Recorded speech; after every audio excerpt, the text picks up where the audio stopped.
Top 5 singles de Fallout. Vamos ahora con el deck de Hail César, un deck aristócratas y tokens bardo. En el top 5 tenemos a Kellogg, Dangerous Mind. Cuando ataca te genera tesoros, tiene prisa y además con 5 tesoros te roba una criatura. ¿Qué más puedes pedir?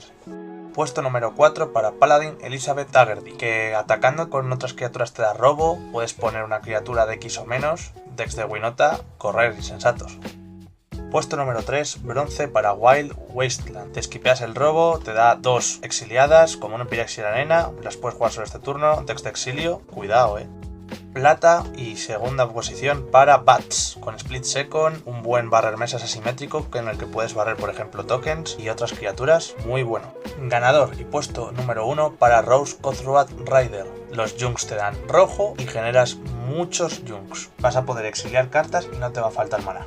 Mención honorífica al Luke Bubblehead. Y hasta aquí este top.